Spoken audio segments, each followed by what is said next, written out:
Meus queridos irmãos, uma boa noite, graça e paz. Eu gostaria de compartilhar uma palavra com vocês que se encontra na segunda epístola que o apóstolo Pedro escreveu no capítulo 1. 2 Pedro, capítulo 1, nós leremos uma porção do capítulo 1, do verso 3 ao verso 11. Esse foi o texto que o Senhor propôs ao meu coração hoje à noite, para nós meditarmos um pouco nesse culto de oração. Amém? 1 Pedro, ou melhor, 2 Pedro, capítulo 1, a partir do verso 3. A palavra do Senhor nos diz assim: visto como, pelo seu divino poder, nos têm sido doadas todas as coisas que conduzem à vida e à piedade, pelo conhecimento completo daquele que nos chamou para a sua própria glória e virtude, pelas quais nos têm sido doadas as suas preciosas e muito grandes promessas, para que por elas vos torneis coparticipantes da natureza divina, livrando-vos da corrupção das paixões que há no mundo. Por isso mesmo, vós, reunindo toda a vossa diligência, associai com a vossa fé a virtude, com a virtude o conhecimento, com o conhecimento o domínio próprio, com o domínio próprio a perseverança, com a perseverança a piedade, com a piedade a fraternidade, com a fraternidade o amor. Porque essas coisas, existindo em vós e em vós aumentando, fazem com que não sejais nem nativos nem frutuosos no pleno conhecimento de nosso Senhor Jesus Cristo. Pois aquele a quem essas coisas não estão presentes é cego, vendo só o que está perto, esquecido da purificação dos seus pecados de outrora. Por isso, irmãos, procurai com diligência cada vez maior confirmar a vossa vocação e eleição, porquanto procedendo assim, não tropeçareis em tempo algum. Pois dessa maneira que vos será amplamente suprida a entrada no reino eterno de nosso Senhor e Salvador Jesus Cristo. Amém. Meus irmãos, nós já recebemos uma palavra de oração do querido pastor Geraldo, mas eu gostaria de orar um pouco mais com vocês. E nessa oração nós vamos incluir Letícia, filha de Renara e Michel. Ela tomou uma vacina e ela está com algumas reações. Por conta disso eles não vieram à igreja hoje à noite, para que o Senhor Deus tenha misericórdia e a pequena Letícia possa voltar às suas atividades normais, não é? Sem se incomodar tanto. Vamos orar, em nome de Jesus. Meu Deus, muito obrigado, ó Pai, pela maravilhosa oportunidade de nos reunirmos nesse local público de adoração. Tu sabes, ó Deus, como anda o nosso coração, a nossa vida. Tu sabes, ó Deus, a maneira com que nós nos encontramos aqui para ouvir a Tua voz. Tem misericórdia de nós, Senhor, que somos o Teu povo, comprado pelo Teu sangue. E fala conosco de maneira a nos encorajar, Senhor, a iluminar as nossas mentes, a enternecer os nossos corações, permitindo que nós possamos continuar em peregrinação, compartilhando a Tua palavra, expandindo o Teu reino, manifestando a Tua glória. Meu Deus, ao tempo em que nós oramos para que o Senhor seja conosco e nos abençoe por ocasião dessa breve reflexão, nós também oramos por Letícia. Meu Deus, que o Senhor possa ser com esse bebê, que o Senhor possa livrá-la, meu Deus, dos desdobramentos dessa vacina. Retira, meu Deus, toda a reação e que a Tua filhinha, o quanto antes, meu Deus, possa recuperar-se e voltar, Senhor, à sua saúde normal, à sua vida normal, em nome de Jesus. Aquieta também o coração de Michel e Renara, que são jovens papais e mamãe, que eles possam, meu Deus, confiar em Ti, sabendo que o Senhor haverá de cuidar de cada detalhe e que Letícia vai se recuperar o mais rápido, conforme a Tua muita misericórdia. Meu Deus, é dessa maneira que nós oramos e Te agradecemos no nome de Jesus. Amém. Pois bem, meus irmãos, essa é a segunda carta escrita pelo apóstolo Pedro. É um documento geral, o que significa que Pedro não escreveu para uma pessoa em particular, mas ele escreveu essa carta com o objetivo que ela circulasse entre as igrejas da região mais ao norte da província romana da Ásia Menor. A província romana da Ásia Menor era dividida em dois grandes conglomerados. A região que ficava mais ao sul foi evangelizada pelo apóstolo Paulo, por ocasião da primeira viagem missionária.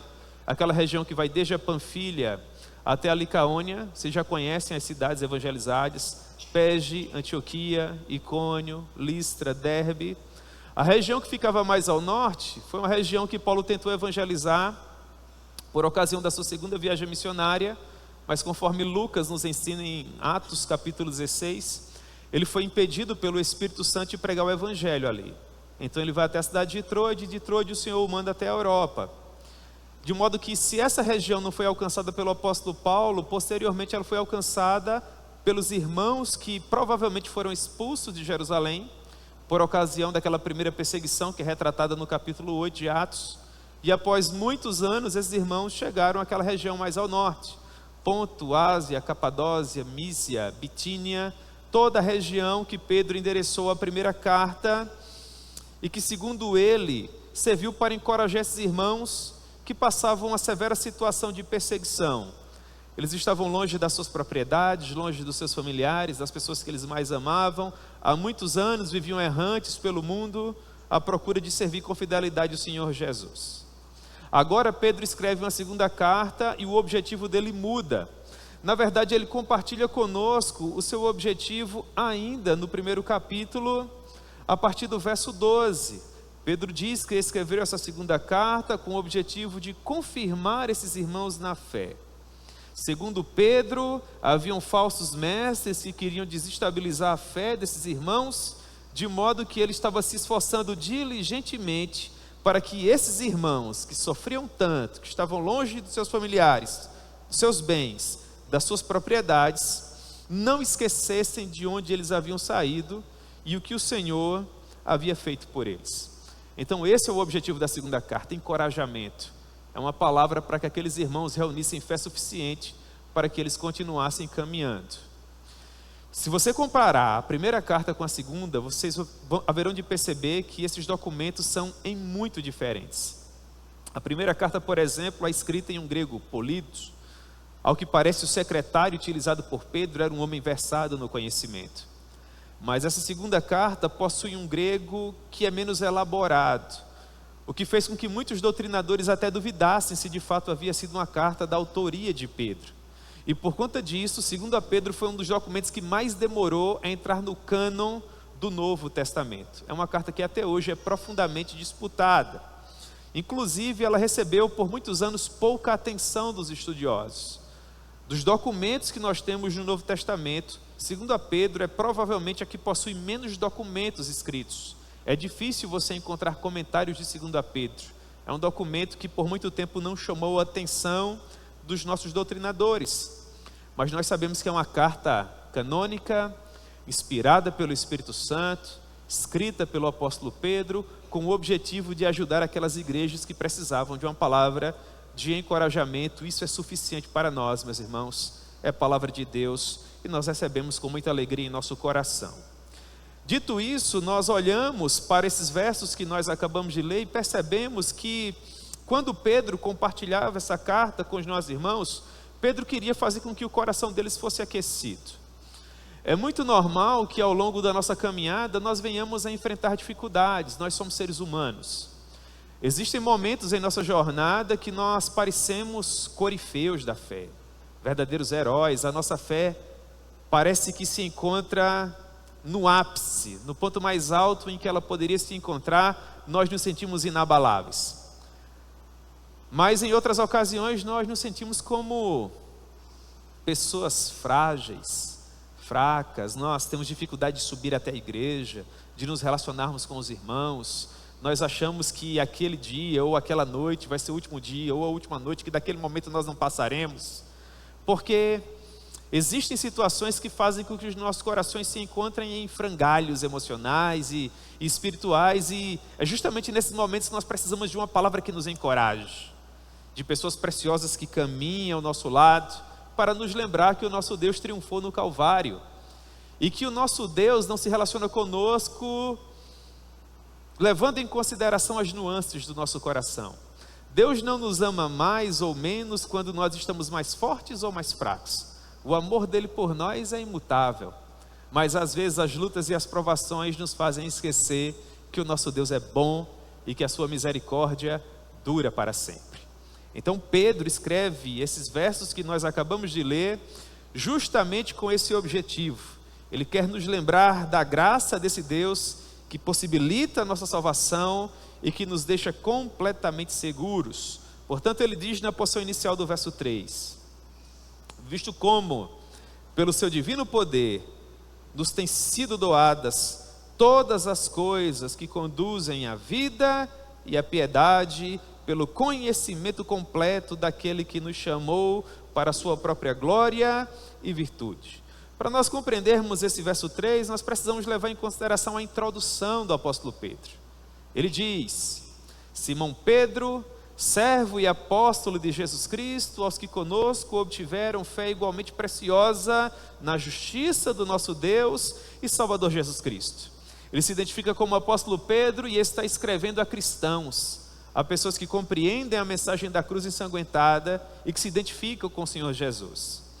Então ele os saúda, uma saudação semelhante à do apóstolo Paulo, para judeus e gentios. Ele diz: graça e paz vos sejam multiplicadas no pleno conhecimento de Deus e de Jesus Cristo, nosso Senhor. Jesus Cristo, nosso Senhor, que através do seu divino poder, nos tem doado todas as coisas que conduzem à vida e à piedade. Meus irmãos, Pedro começa nos afirmando que não importam quais são as circunstâncias que nós estejamos enfrentando, aquilo que nós precisamos para a segurança eterna das nossas almas e para a nutrição dessa alma, nós já temos assegurado em Cristo Jesus. Nós somos fracos e somos frágeis, nós capengamos, caímos aqui, caímos acolá, mas o nosso Deus é todo poderoso, fiel a Jesus, poderoso a Jesus, misericordioso a Jesus. Sabendo que nós poderíamos enfrentar momentos de dificuldade, Ele nos assegura que nós estamos completamente seguros nele. Tudo aquilo que nós poderíamos ter recebido no que diz respeito, aquilo que pode nos conduzir à vida e à piedade, nós encontramos em Jesus. E por isso o apóstolo Pedro o louva. A introdução dessa carta é muito semelhante à introdução da primeira carta, quando Pedro traz uma palavra de encorajamento semelhante. Se você olhar para 1 Pedro, no capítulo 1, verso 3, você vai encontrar o apóstolo dizendo: bendito Deus e Pai de nosso Senhor Jesus Cristo, que segundo a sua muita misericórdia nos regenerou para uma viva esperança, mediante a ressurreição de Jesus Cristo dentre os mortos. Esse Deus que nos regenerou e que compartilha conosco uma viva esperança, é o mesmo Deus que nos doou, na vitória do Calvário, tudo o que nós precisamos para ter uma vida piedosa sobre a face da terra. E não apenas isso, Ele também nos dotou com pleno conhecimento daquele que nos chamou para a sua própria glória e virtude. Em outras palavras, quanto mais nós crescemos no conhecimento de Deus, no conhecimento completo daquele que nos chamou, diz o apóstolo Pedro, mais nós descansamos na certeza de que nós estamos completamente seguros no sacrifício vicário do Senhor Jesus. Se Ele nos regenerou para uma viva esperança, significa dizer que a graça que nos chamou lá no princípio da nossa caminhada será suficiente para nos manter seguros até o final. Você lembra de Davi escrevendo o Salmo 23? Ele também enfrentou situações difíceis. Ele disse: ainda que eu ande pelo vale da sombra da morte. É um tempo de dificuldade, é um tempo de dor, é um tempo de aflição. Ainda que eu ande pelo vale da sombra da morte, eu não temerei mal algum, porque Ele me regenerou para uma viva esperança, porque já me foi doado tudo aquilo que eu preciso para ter uma vida verdadeiramente piedosa. Ainda que eu ande pelo vale da sombra da morte, eu não tenho que temer, porque Tu estás comigo. E Ele sempre caminhará ao nosso lado, irmãos, porque nós somos preservados pela boa mão do Senhor, para a sua própria glória e virtude. E associando ainda o capítulo 1 da primeira carta com o capítulo 1 da segunda carta, nós temos o apóstolo Pedro dizendo que nós somos chamados a uma esperança incorruptível, sem mácula, imarcessível, reservada nos céus para vós outros, que sois guardados pelo poder de Deus, mediante a fé, para a salvação preparada para revelar-se no último tempo. Nós nos corrompemos no sentido de que nos enfraquecemos e nos tornamos sensíveis em nossa caminhada, mas a herança que nós temos é incorruptível. nós perdemos em glória, nós perdemos em vigor, nós perdemos, irmãos, em poder, mas aquilo que foi conquistado por nós é imarcessível, não murcha, não perece, não perde em glória, está reservado no céu para nós, que somos guardados pelo poder de Deus. E essa expressão de 1 Pedro capítulo 1, verso 5, que sois guardados pelo poder de Deus, vem de um termo militar. Aponta para aquele general que vencia o combate e depois ele ia ao campo de batalha para reaver aqueles despojos, e dentre tudo aquilo que estava à disposição, ele escolhia aquilo que mais agradava ao seu coração, e então ele o guardava. Aquilo era de propriedade exclusiva dele. É dessa maneira que Pedro diz que nós estamos seguros na vitória de Cristo Jesus. Ele não apenas triunfou sobre a morte e o inferno e conseguiu para nós uma vitória inabalável. Ele também nos tomou para si e nos guardou com a sua poderosa mão, de modo que, uma vez envolvidos nas mãos do nosso poderoso Redentor, não há nada que possa nos retirar das suas mãos. Nós estamos seguros em Cristo Jesus. E além de todas as coisas que nos conduzem à vida e à piedade, o Senhor também tem nos doado, versículo 4, as suas preciosas e muito grandes promessas, para que por elas nós venhamos a nos tornar coparticipantes da natureza divina. Quando Pedro nos diz que as muito grandes e preciosas promessas que nos foram doadas em Cristo Jesus servem para que nós nos tornemos coparticipantes da natureza divina, Pedro não quer dizer com isso que nós somos uma espécie de semideus, ou que os atributos incomunicáveis do Senhor são compartilhados conosco, mas Pedro quer nos dizer que aquilo que nós precisamos para nos manter salvos e seguros aqui, e para nos manter felizes e iluminados pela glória do nosso Deus no porvir, já nos foi garantido em Cristo.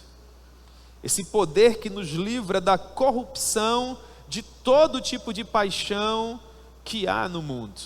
É como que se Pedro estivesse, para usar um exemplo do peregrino do Bânia, dizendo que nós estamos atravessando a famosa feira das vaidades. Se você já leu o Peregrino, você deve lembrar que um dos obstáculos que separa a cidade da destruição da Jerusalém celestial é a feira das vaidades. E quando você passa pela feira das vaidades, segundo o Bânia, o caminho que leva a Jerusalém celestial, ele passa bem pelo meio dessa feira. Há todo tipo de penduricalho que fala de uma maneira muito forte ao nosso coração. E segundo o Bânia, parte dos peregrinos que estão a caminho da Jerusalém celestial se veem tão enamorados por tudo aquilo que é oferecido naquela feira, que eles abandonam o bom caminho em troca daquilo que está sendo oferecido. Por isso se chama feira das vaidades. O apóstolo Pedro está nos dizendo que o Senhor, através das suas preciosas e muito grandes promessas, nos livrou da corrupção das paixões que há no mundo, no sentido de que Ele nos doa uma fé que é tão preciosa que faz com que os nossos olhos não se desviem do objetivo final.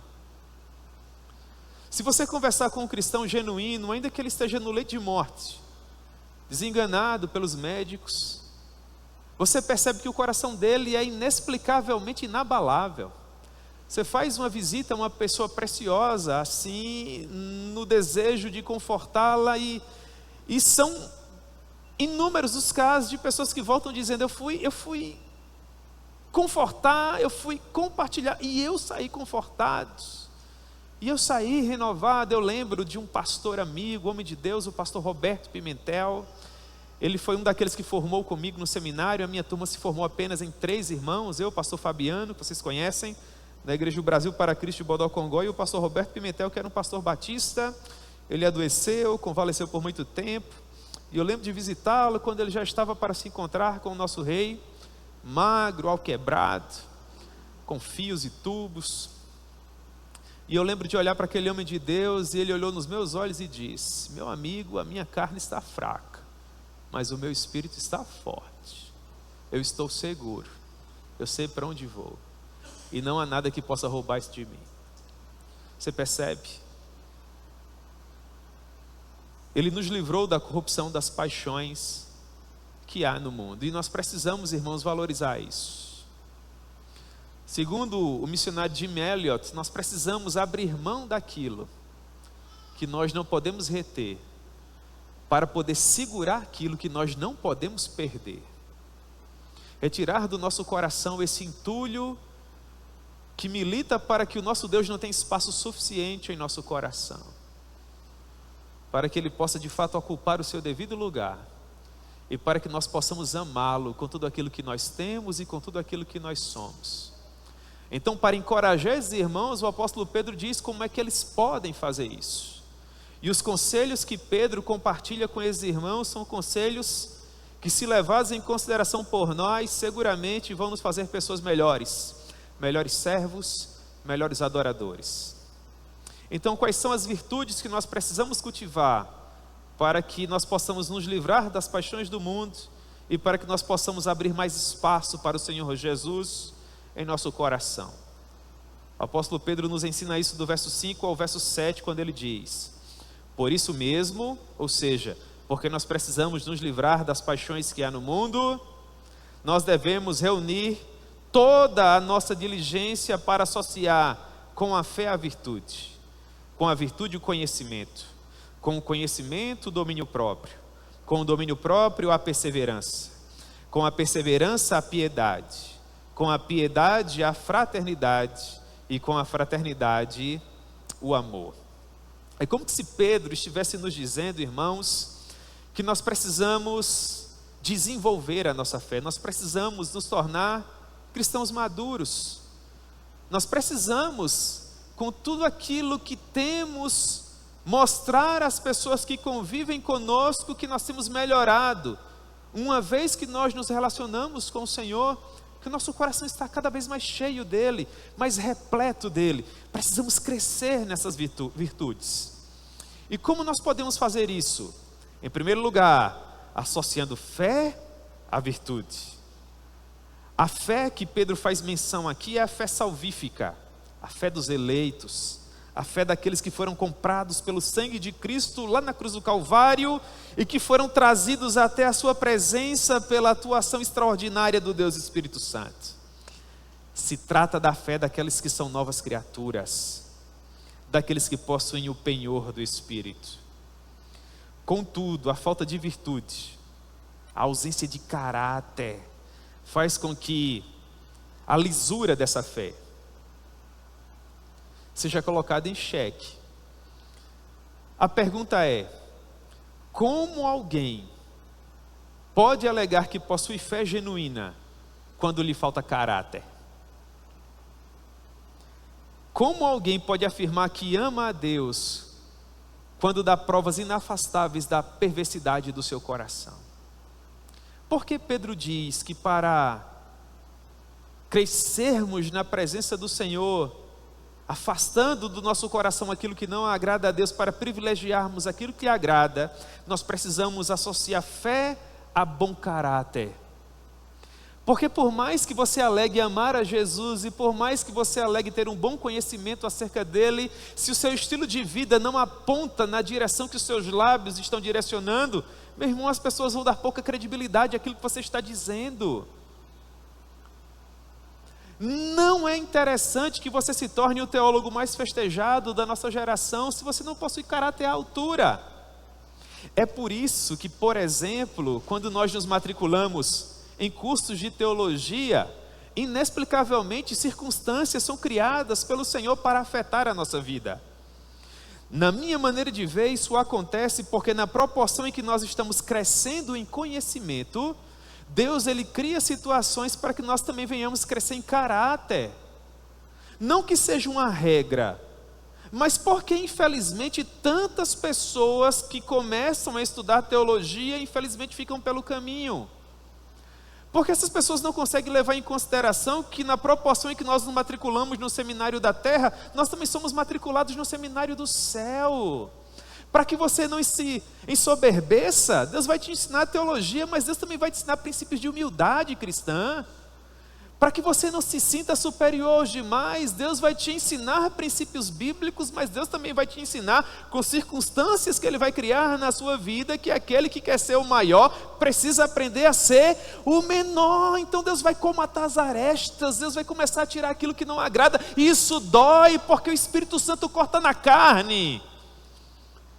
E o Deus que nos ama trabalha o nosso caráter. Se você se diz filho de Deus, e você não sente Deus trabalhando o seu homem interior, provocando algum tipo de dor em você, uma dor que te faz bem, para tornar você melhor, alguma coisa está errada. A fé precisa ser associada à virtude, precisa ser associada ao bom caráter, porque quanto mais próximos de Deus nós estamos, mais claro fica para nós de que nós precisamos crescer em caráter, de que nós precisamos crescer em virtude. E a ausência desse sentimento quase sempre vem associada a uma mera conversão nominal. Boa parte das pessoas que se sentem felizes quando não são trabalhadas em seu caráter, ainda não aprenderam o que significa de fato nascer de novo. Quando a conversão é nominal, a semelhança do fariseu, você faz uma oração para Deus agradecendo pelo fato de não ser semelhante ao seu irmão, que é tão pecador quanto você. O fariseu dizia em sua oração: obrigado, Senhor, porque eu não sou como esse publicano. Mas quando você de fato está próximo do Senhor e a santidade de Deus denuncia quanto você precisa crescer em caráter, você faz a oração do publicano dizendo: tem misericórdia de mim, Senhor, porque eu sou um pecador. Mas Pedro também diz que nós precisamos associar com a virtude o conhecimento. Cresça em caráter, cresça em estilo de vida, cresça em testemunho, cresça em graça, mas associe esse crescimento a conhecimento. Nós batemos muito nessa tecla aqui na igreja, irmãos. É algo muito prazeroso para nós pastores quando nós percebemos que os irmãos estão crescendo em conhecimento. Porque nós não podemos afirmar que amamos a alguém que nós não conhecemos. Eu creio que, acho que no último domingo, eu encorajava vocês a lerem a Bíblia completa. Se você, meu irmão, tem 5, 10, 15, 20 anos de evangelho e o seu pastor está encorajando você a ler a Bíblia completa, meu irmão, alguma coisa está errada. Você não concorda comigo?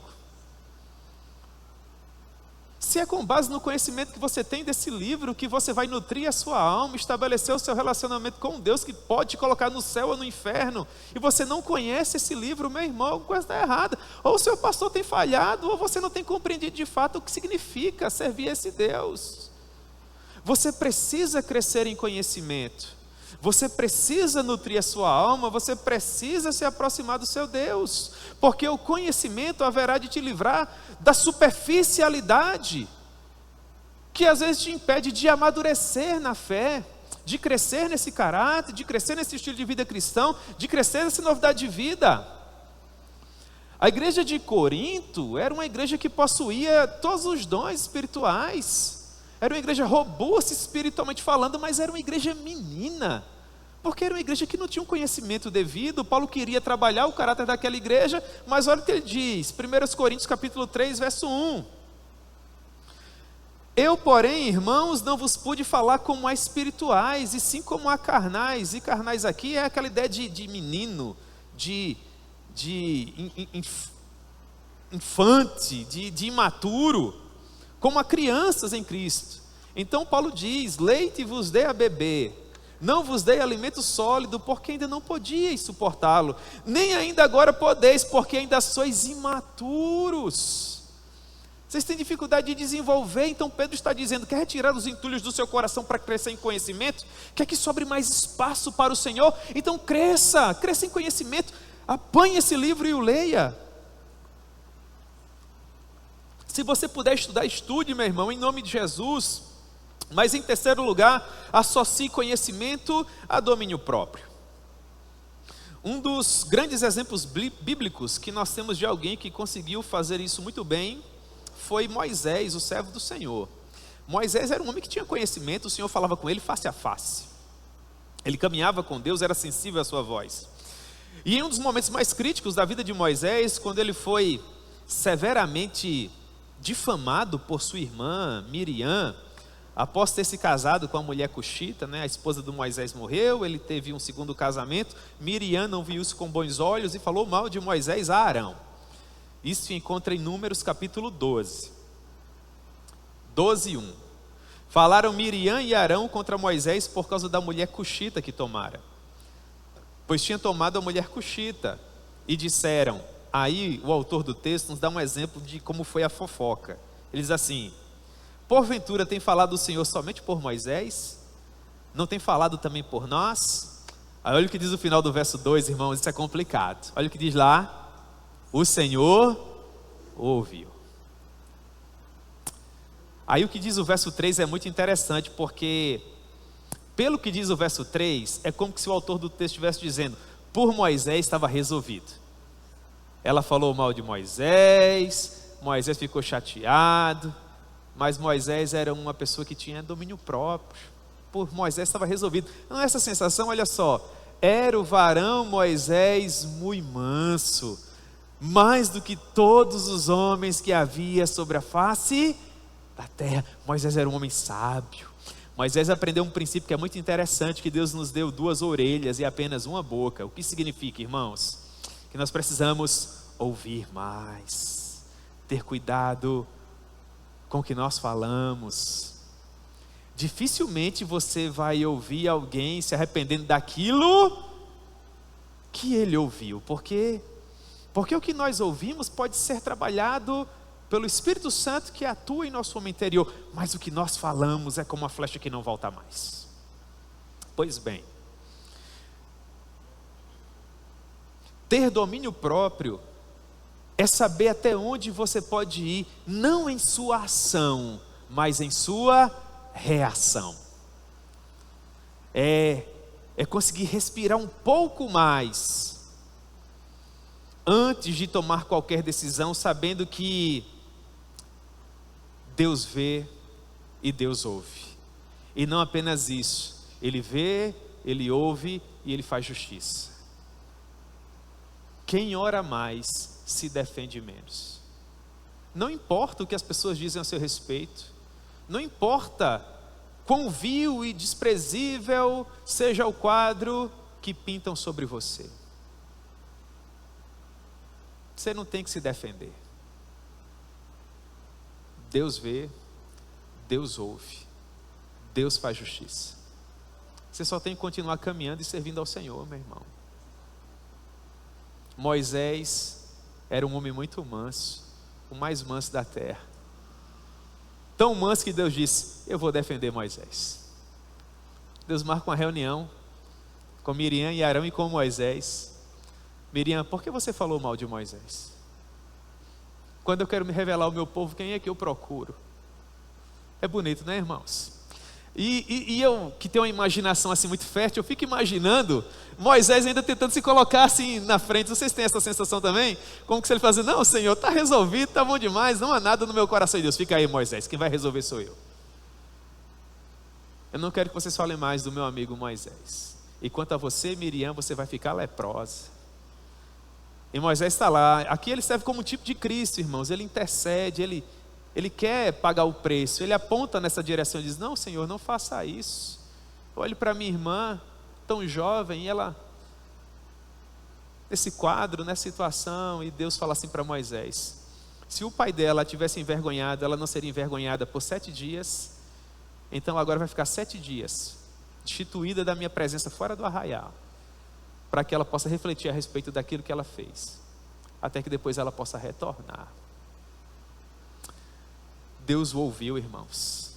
É por isso que há um princípio bíblico que diz, irai-vos, mas não pequeis, antes de dar lugar à ira. Minha vingança, diz o Senhor. Não se trata de uma oração imprecatória, se trata de confiar e saber que Deus faz. Ele é todo poderoso, está escrito, não torne a ninguém mal por mal, pelo contrário, se esforce para fazer o que é bom. Se possível, enquanto depender de você, tenha paz com todos os homens. Não se vingue a você mesmo, pelo contrário, dê lugar à ira, porque está escrito, a mim me pertence a vingança, eu é que retribuirei, diz o Senhor. Romanos 12, do 17 ao 19. Quando Paulo diz que nós devemos dar lugar à ira? Em outras palavras, Paulo está dizendo que nós não temos sangue de barata. É natural que o seu coração se entristeça, que você sinta ali alquebrado, mas o cristão maduro, ele sabe que bom é confiar no Senhor. Meus irmãos, fiel é Deus, fiel é Deus. Domínio próprio, na língua em que o Novo Testamento foi escrito, aponta para uma pessoa que tem um fôlego mais comprido, que caminha um pouco mais. E esse é o conselho do apóstolo Pedro, para que a gente retire o entulho do nosso coração, para que haja mais espaço para o nosso Senhor e para que nós possamos crescer na presença dEle. Mas nós devemos associar o domínio próprio à perseverança. Perseverança é a capacidade de não se resignar ao sofrimento, é afastar do coração a autocomiseração. Porque às vezes você tem domínio próprio, mas você não vê a hora de que os irmãos cantem aquele louvor, não é? Eu não preciso ser reconhecido por ninguém, para que as pessoas possam dizer, puxa vida, como ele sofre, puxa vida, como ele é aquele que mais luta. Não, irmão, você tem que ter domínio próprio e tem que ser feliz, para não correr o risco de ser como aqueles fariseus da época de Jesus, que jejuavam e desfiguravam o rosto, assanhavam os cabelos, para todo mundo dizer, olha como ele é piedoso, porque olha a situação dele. Não, meu irmão, Jesus diz, quer jejuar? Então lava o rosto, pinta os cabelos, fica lá bonito, para que o teu sacrifício seja recebido pelo Senhor. Domínio próprio tem a ver com a força que permite que você não sucumba ao elogio, e também não se entregue à crítica. É a perseverança que faz com que nós possamos suportar o mal sem contrapartida, mas preservar o que é bom para a maior glória de Deus. É a pessoa que consegue encontrar um caminho equilibrado, para que o Senhor seja glorificado. E mais que isso, em quinto lugar, ele consegue associar essa perseverança à piedade. Quem é o piedoso? É aquele que se relaciona bem com Deus, mas que também se relaciona bem com o próximo. Um bom exemplo disso ainda se encontra em Romanos capítulo 12, quando o Senhor diz, se o teu amigo tiver fome, dá-lhe de comer. Se o teu inimigo tiver sede, dá-lhe de beber, porque fazendo isso amontoarás brasas vivas sobre a tua cabeça. Aí vem Romanos 12, 21, que devia ser escrito com letras douradas. Perceba, associe perseverança, resiliência, capacidade de caminhar um pouco mais à piedade. Romanos 12, 21, não te deixes vencer do mal, mas vence o mal. Irmãos, isso só na força que o Espírito Santo supre. Humanamente falando, eu creio que é impossível não se deixar vencer pelo mal, mas vencer o mal pelo bem. Isso me faz lembrar Betsy ten Boom. Ela foi presa, foi levada a um campo de concentração nazista, teve os seus cabelos raspados, ela perdeu o pai, o irmão e um sobrinho. Todos os dias ela acordava bem cedo pela manhã, inverno severo na Europa, e ela caminhava muitos metros com neve, às vezes até a cintura. Depois ela dobrava os joelhos e ela orava pelos soldados que haviam feito tudo isso com a família dela e com ela própria. Às vezes ela orava por tanto tempo que as suas pernas ficavam dormentes e ela não conseguia mais voltar caminhando para o barracão. Então ela voltava se arrastando pela neve. E quando as demais pessoas presas, assim como ela, naquele local nefasto, perguntavam a razão pela qual ela orava pelos seus algozes, ela dizia, é que eu creio que não há nenhum poço tão profundo que a graça do meu Deus não possa alcançar. Você consegue imaginar? Associe a piedade à perseverança, mas em sexto lugar, associe também a piedade com a fraternidade. Paulo diz em Gálatas capítulo 6, verso 2, que nós devemos levar as cargas uns dos outros, porque fazendo isso nós cumpriremos a lei de Cristo. Irmãos, o amor fraternal é um verdadeiro presente da graça. E de todos esses presentes, às vezes, é aquele que nós mais temos dificuldade de usufruir. Nós temos dificuldade de amar, porque nós temos dificuldade de levar em consideração as necessidades do nosso irmão. Não é comum que às vezes um pastor ele converse com um irmão profundamente chateado. Um irmão que já participou de departamentos, um irmão que já atuou em frentes de trabalho, e esse irmão vem chateado, pé da vida. E ele diz: olha, pastor, esse departamento aqui não funciona, esse departamento não serve. Aí você está vendo esse irmão aqui, olha, a liderança desse irmão é pífio. Meu Deus, pastor, tenha misericórdia. Você está vendo esse grupo aqui, acabei de participar dele. Nada aqui está bom também, precisa ser mudada muita coisa aqui. E em seu zelo, ele compartilha com tamanha paixão tudo aquilo que está errado, pelo menos no entendimento dele, que ele acha que depois desse comentário o pastor vai sair e vai reformular tudo. Porque na cabeça desse irmão, ele conseguiu fazer a leitura exata do que está acontecendo na igreja. Só que esse irmão não consegue concluir que o problema é ele. Entendeu? Só que o pastor, ele não vai dizer: meu irmão, deixa eu dizer uma coisa para você, abra bem os seus olhos, olhe para mim, o problema é você, meu irmão. Não, porque o pastor tem amor fraternal, vocês entendem, irmãos? O pastor quer cuidar da ovelha. O pastor tem paciência para esperar esse irmãozinho amadurecer. Vai orar por ele, vai ministrar a palavra para ele, vai tentar mentoreá-lo, discipulá-lo. Então o pastor vai dizer: ah, irmão, está acontecendo isso tudo. Ah, muito bem, vamos colocar diante do Senhor, nós vamos orar. Ah, pastor, e eu, o que é que você vai fazer? Ah, meu irmão, a gente vai orar. Deus vai fazer com que essa igreja ande em nome de Jesus. Afinal de contas, Deus não vai sangrar das 9 horas da manhã até as 3 horas da tarde para depois permitir que a igreja dele naufrague. Claro que não. Deus cuida da igreja, ele sangrou por ela, a igreja vai triunfar. Você crê nisso? Não é, irmãos? Aí eu falo: amém, pastor, eu creio nisso. Então vamos caminhar, meu irmão. Aí o tempo vai passar e esse irmão imaturo, ele vai amadurecer. E se a conversão dele realmente for genuína, um dia ele vai conseguir perceber que a igreja não é tão feia assim, que há alguns irmãos que conseguem liderar apesar das suas falhas, que tem muito departamento que não vai bem, mas pela graça de Deus tem pelo menos um que vai, e ele consegue ver beleza nisso, e ele caminha, irmãos. Porque se nós não guardarmos o coração e não buscarmos esse amor fraternal, nós vamos virar censores, críticos, mordazes, que não vão encontrar um lugar de felicidade na igreja, e nós vamos entulhar tanto o nosso coração com isso, que não importa quão bom seja o pregador, ou quão bom seja o grupo de louvor, nós sempre vamos conseguir dar o nosso jeito de ver aquilo que nos desagrada. E o culto perderá sua beleza, o culto perderá em glória, o culto perderá em vivacidade, perderá em paixão. Então Pedro diz: associe a sua piedade, você que é espiritual, você que tenta se aproximar do Senhor, a esse amor fraternal, tenha paciência, caminhe um pouco mais. Meus irmãos, se o objetivo do Senhor fosse nos dar uma igreja perfeita aqui, Ele não teria nos dado santidade, Ele nos teria dado glória. Mas Ele preferiu nos dar primeiro santidade, porque Ele queria de fato uma igreja imperfeita, para que nós viéssemos a conviver com as nossas imperfeições. Perfeita será a igreja quando ela atravessar as portas douradas da Jerusalém. Aí eu quero ver alguém encontrar um defeito lá. Mas eu temo que ainda haja um irmão que chame Jesus e diga: ó, Jesus, está vendo esse coral aqui? Mas esse querubim, que espécie de branco é esse, dessa asa, não é? E aquele lá de 6 asas? Você está vendo lá que ele consegue mostrar um pedacinho do pé? Associe com a fraternidade o amor. Esse aqui, segundo o apóstolo Pedro, é o vínculo que une todas as coisas.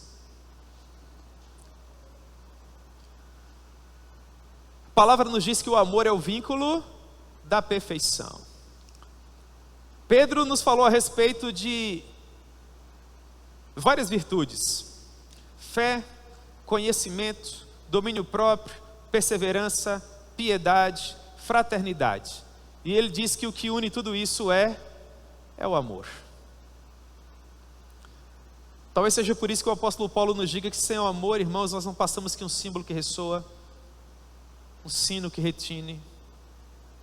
Porque aquele que ama o seu irmão permanece na luz. 1 João capítulo 2, verso 10.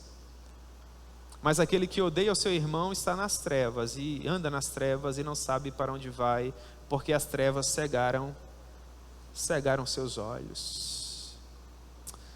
Se eu pudesse fazer uma oração por você hoje à noite, eu oraria para que Deus te permitisse enxergar a beleza da igreja. E a beleza de ser igreja. Para que você pudesse olhar para uma comunidade de fé semelhante a essa e enxergar o que ele enxerga. Jesus enxerga beleza na sua igreja. Ele ama a sua igreja. E ele se importa com ela. Que o amor possa nos unir, irmãos. E que nós possamos prevalecer no amor, em nome de Jesus. Porque estas coisas existindo em nós, versículo 8, e aumentando, fazem com que nós não sejamos nem nativos, nem frutuosos, no pleno conhecimento do nosso Senhor Jesus Cristo. Você quer ter uma vida que venha valer a pena sobre a face da terra? Você não quer ser inativo, mas você quer viver intensamente. Você quer produzir frutos que permaneçam para a vida eterna, no pleno conhecimento do Senhor Jesus Cristo. Que haja em você fé, virtude, conhecimento, domínio próprio, perseverança, piedade, fraternidade e amor. Porque se você conseguir militar para que tudo isso exista no seu coração, dificilmente você vai viver um padrão de excelência aquém daquilo que Deus espera de você.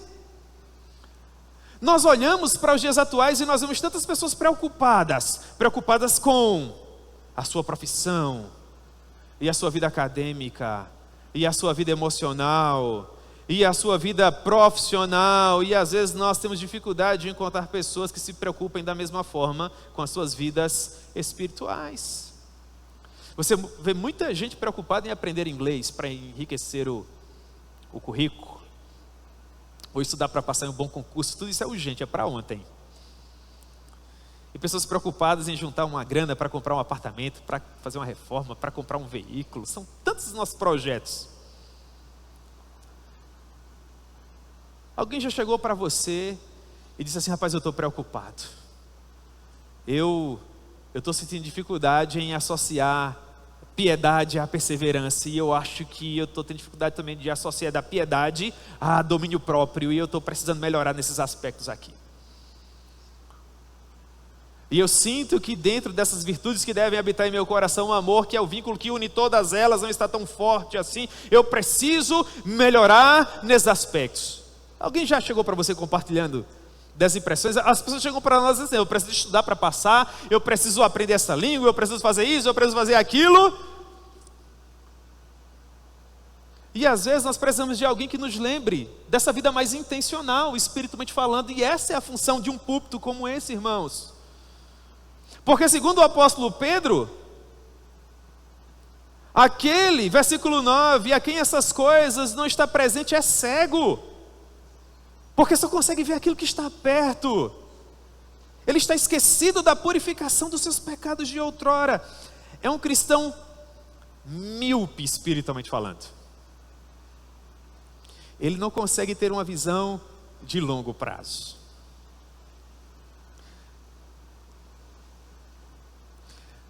Certa vez chegaram para o John MacArthur e perguntaram assim para ele: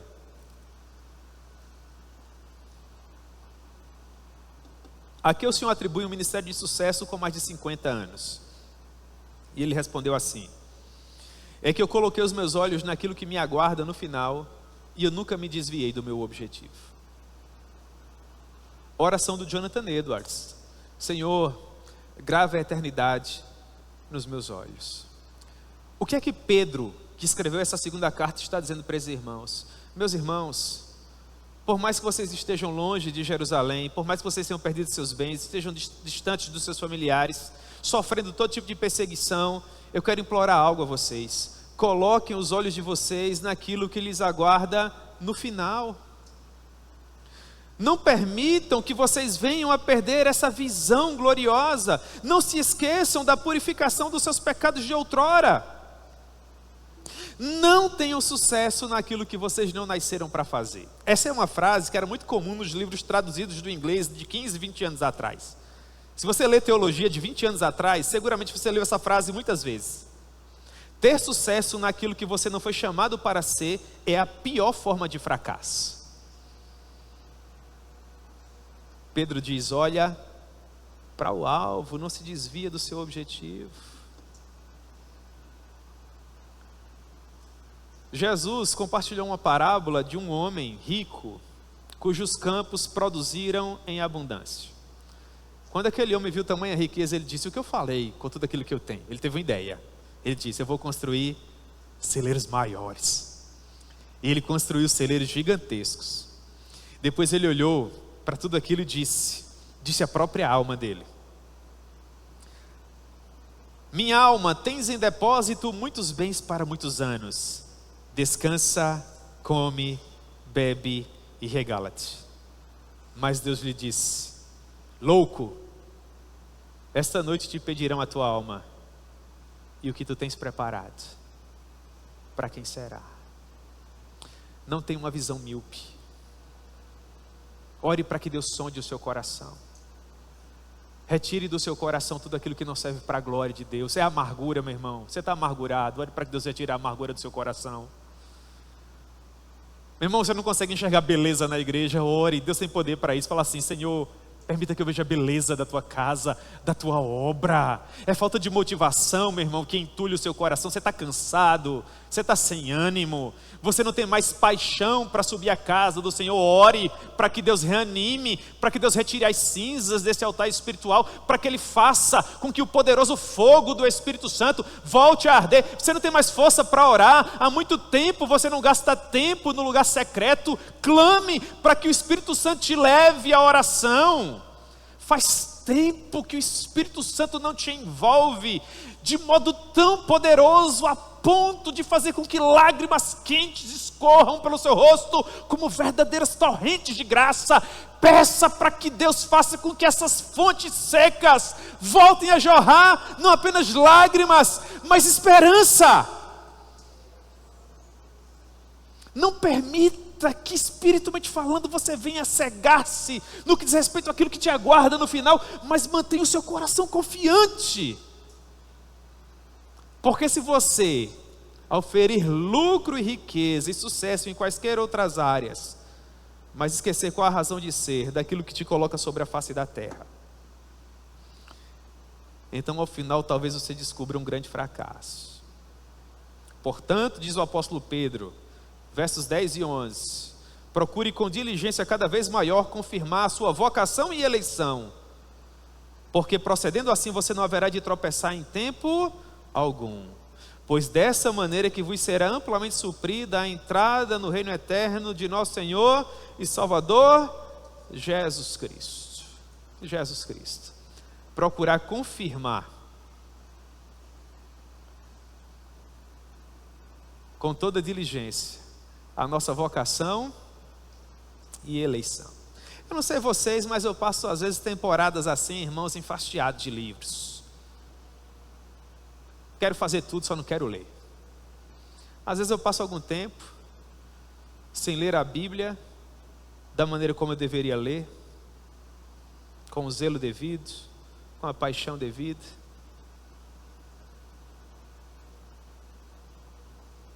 Em uma separação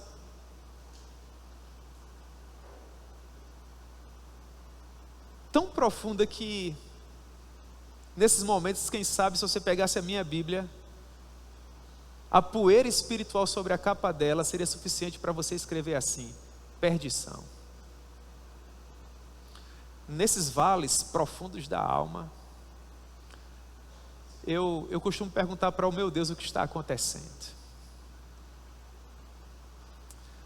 O que está acontecendo, Senhor?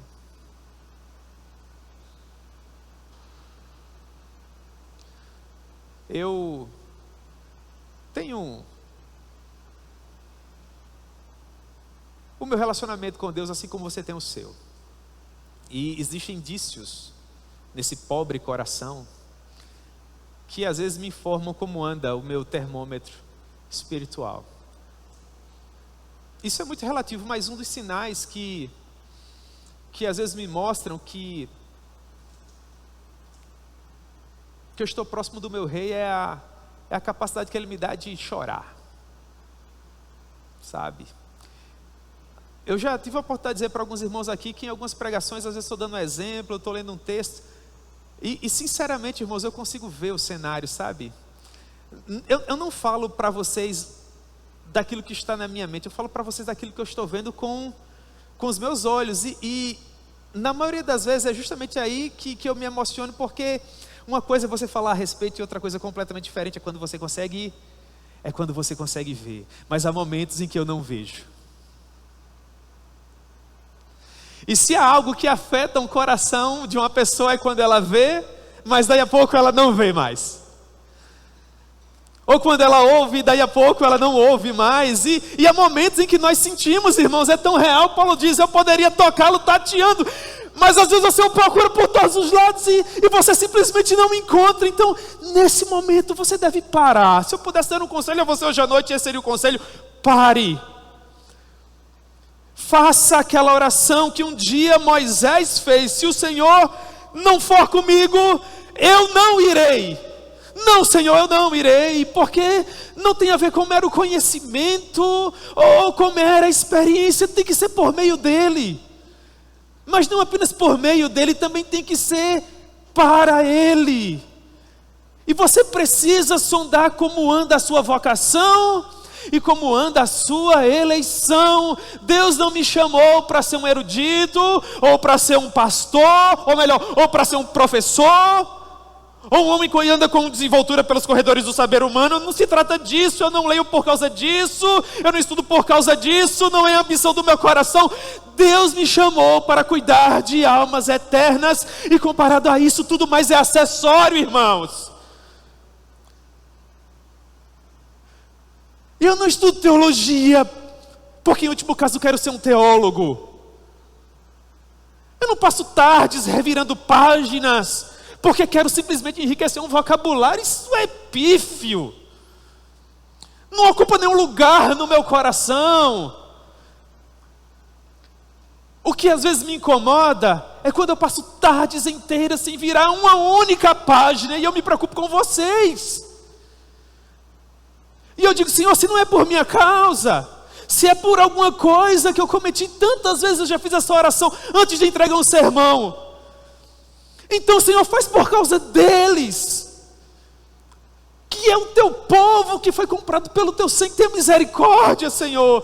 Não permita que as minhas falhas e os meus erros e os meus inúmeros problemas e o fastio de alma do meu coração, e o abismo que às vezes me separa de ti quando eu não tenho tempo de qualidade em oração, ou em devoção, ou quando eu não tenho vontade de ler, faça com que o teu povo que foi comprado pelo teu sangue não seja abençoado da maneira como ele deveria ser. E às vezes Deus é misericordioso e Ele sopra para longe as cinzas do meu coração, e o fogo começa a bruxulear novamente.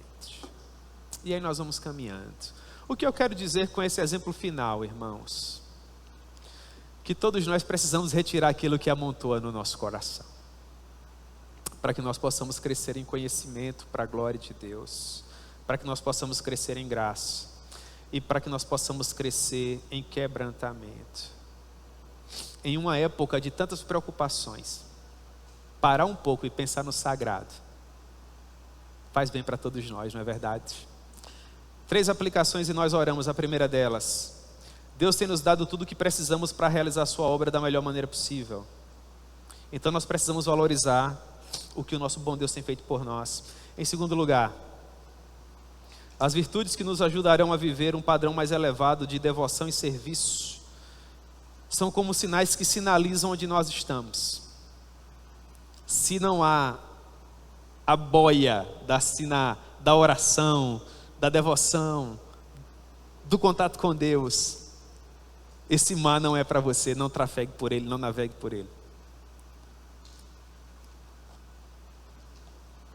E que finalmente Deus abra os nossos olhos para aquilo que nos aguarda no final. Às vezes só o que nos segura é aquilo que nos aguarda no final. Mas isso é suficiente. Eu tomo água e lembro de irmã Iná. Hoje eu tomei água.